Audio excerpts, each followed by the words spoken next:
नमस्कार, आप देख रहे हैं 10 कदम। मैं हूं आपके साथ रवीश, मेरे साथ हैं बबीता। और कल जो आपने मैच देखा होगा, काफी रोमांचक मैच था, Mumbai Indians versus Sunrisers Hyderabad. और आखिरी लम्हों में सनराइजर्स हैदराबाद को जीत मिली। और आज भी एक इंपॉर्टेंट मैच होने वाला है Lucknow super giants and Kolkata night Riders के बीच में। एंड नाइट राइडर्स के लिए मैच बहुत ज्यादा इंपॉर्टेंट है, क्योंकि अगर उन्होंने मैच गंवा दिया तो उनका गेम ओवर हो जाएगा। प्लेऑफ के लिए वो रेस से बिल्कुल बाहर हो जाएंगे। सो उनको हर हाल में ये मैच जीतना है। लेकिन कल जोरदार टक्कर देखने को मिली बबीता, जब एमआई थी और उनके साथ थे एसआरएच, और एसआरएच ने फाइनली बाजी मारी। बट मैच में बहुत मजा आया। देखिए रिपोर्ट।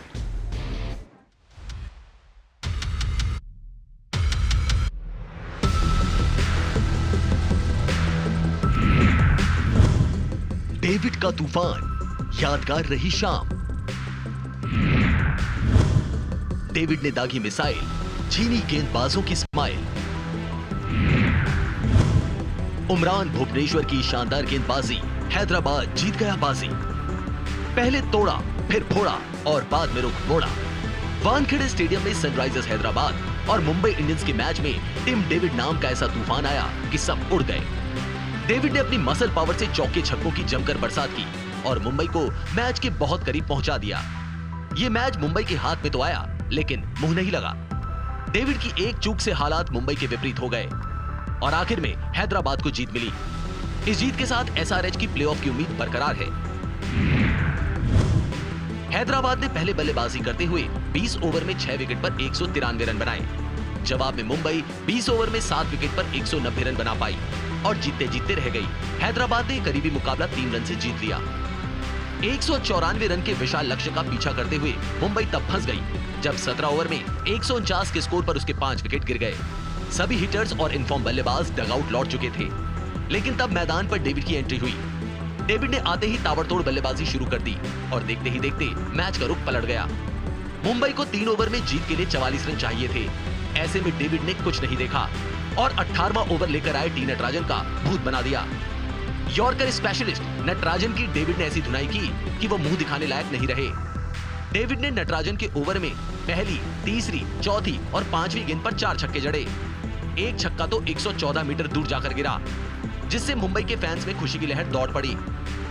डेविड 19वें ओवर में भी स्ट्राइक अपने पास रखना चाहते थे, इसलिए आखिरी गेंद पर 1 रन चुराने के लिए दौड़ पड़े और रन आउट हो गए, जो सबसे बड़ा गेम चेंजिंग मूवमेंट साबित हुआ।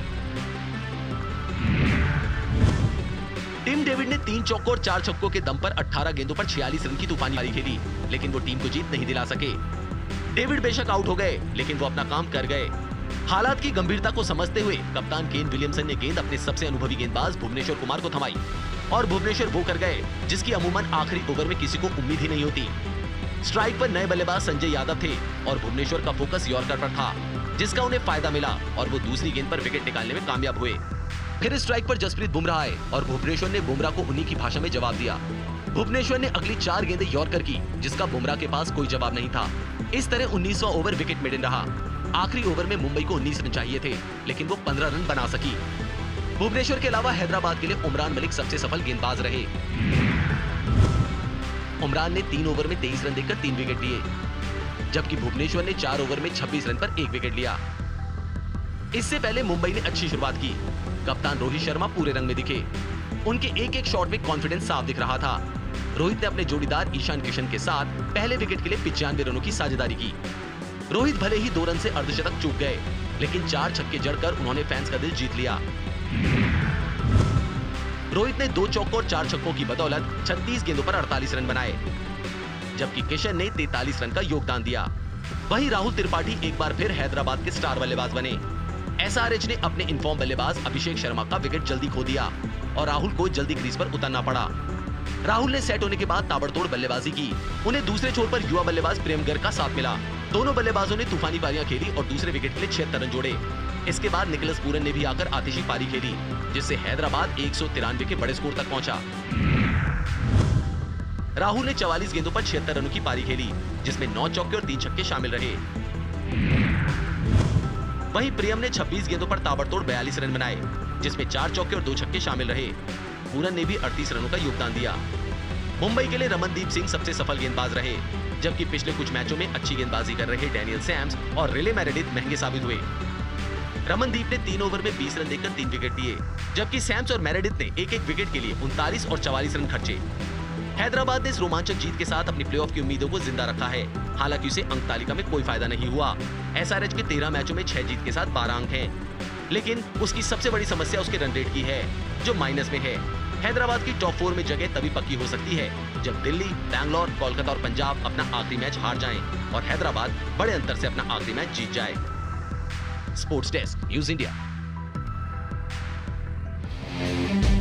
तो काफी क्लोज मैच था Mumbai Indians versus Sunrisers Hyderabad, but in the end match में जीत मिली सनराइजर्स हैदराबाद को। 5 हार के बाद उनका खाता खुला है। And remember the fact Babita कि अब उनकी प्लेऑफ में पहुंचने की उम्मीदें जिंदा हैं। तो यानी ये बैटल काफी रोमांचक होने वाला है। रन रेट थोड़ा और इंप्रूव करना पड़ेगा सनराइजर्स हैदराबाद को।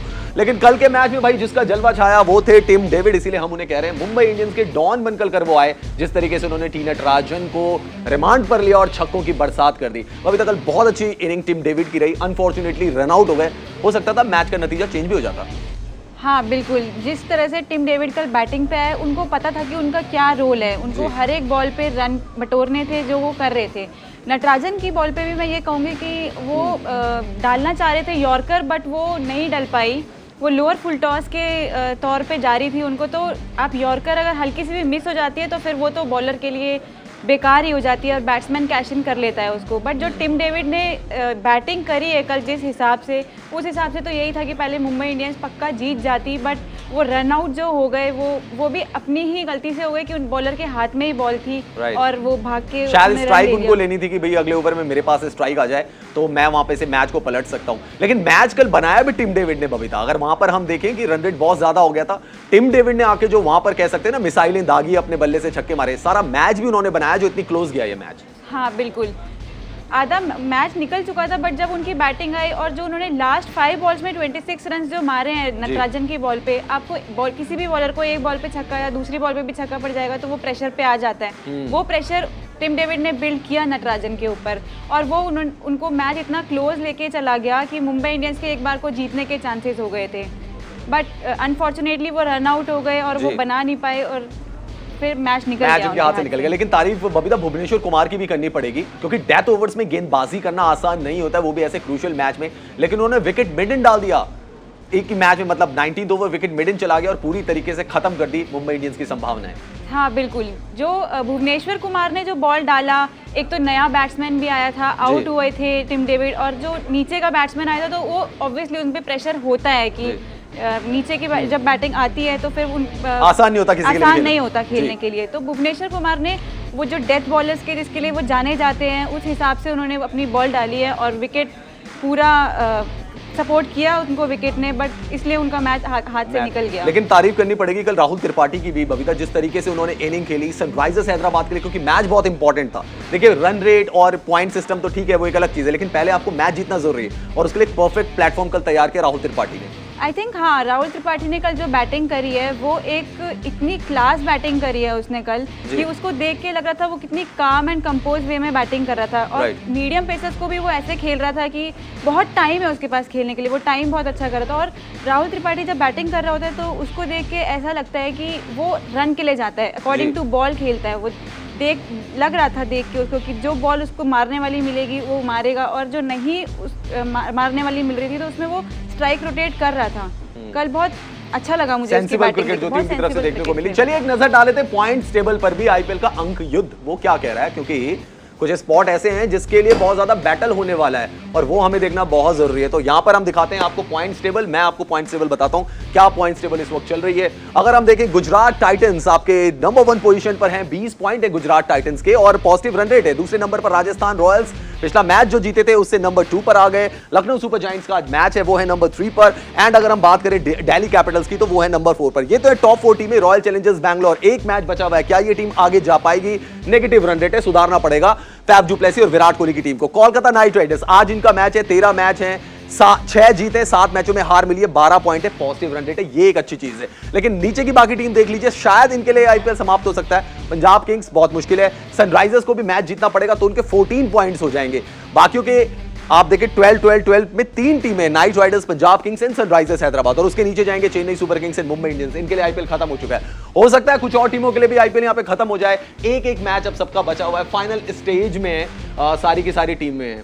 तो ये मैंने आपको पॉइंट्स टेबल दिखाई है, और आज भी मुकाबला है लखनऊ सुपर जायंट्स और कोलकाता नाइट राइडर्स के लिए। बहुत इंपॉर्टेंट मैच है। लखनऊ सुपर जायंट्स को ज्यादा फर्क ना पड़े, लेकिन कोलकाता नाइट राइडर्स को बहुत ज्यादा फर्क पड़ सकता है। अगर मैच हार गए तो उनके लिए गेम ओवर हो जाएगा। देखते हैं report.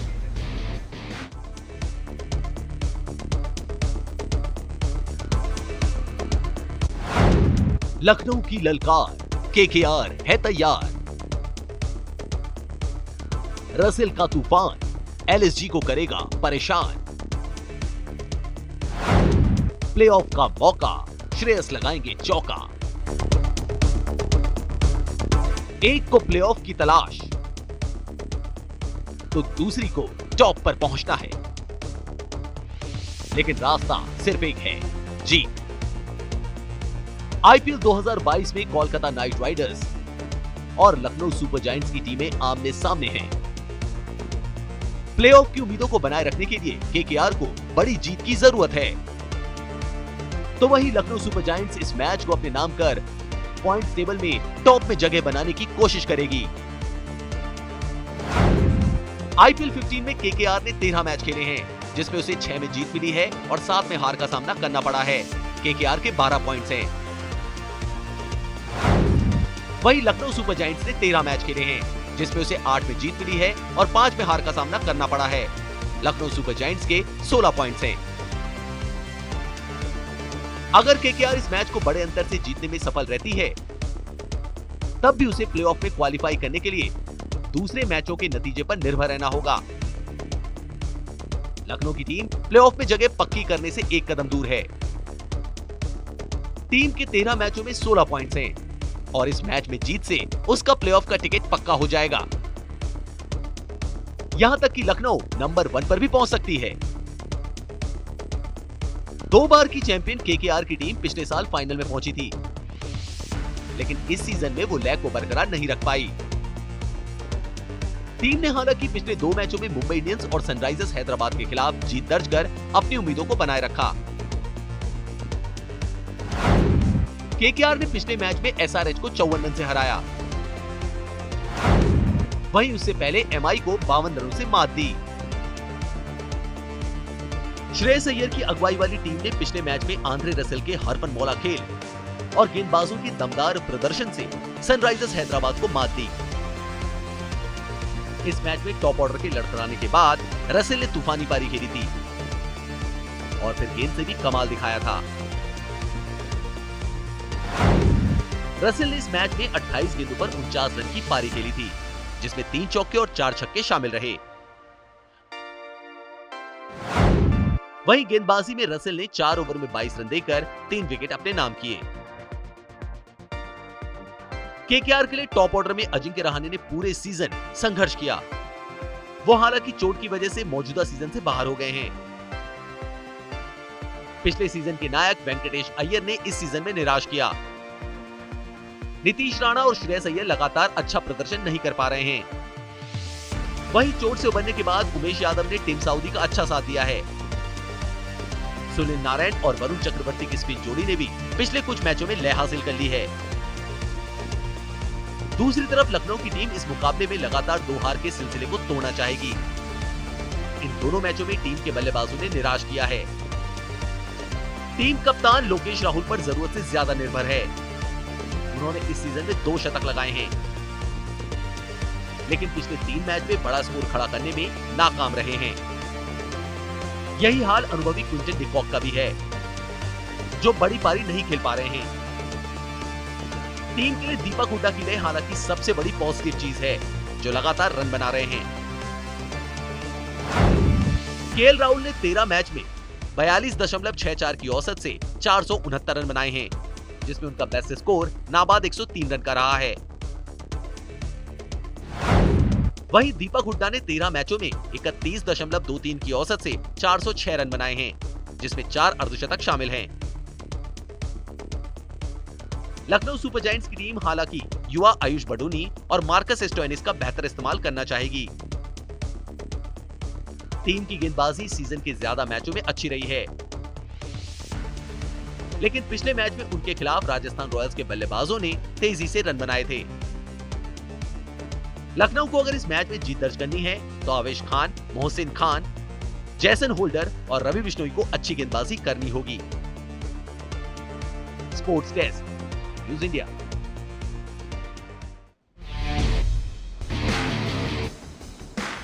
Lucknow super giants versus Kolkata night Riders. सबसे थोड़ी देर के बाद ये मुकाबला खेला जाएगा। लखनऊ सुपर जायंट्स तो अभी तक कह सकते हैं कि कंफर्टेबल पोजीशन में है, लेकिन कोलकाता नाइट राइडर्स के लिए मैच बहुत इंपॉर्टेंट है।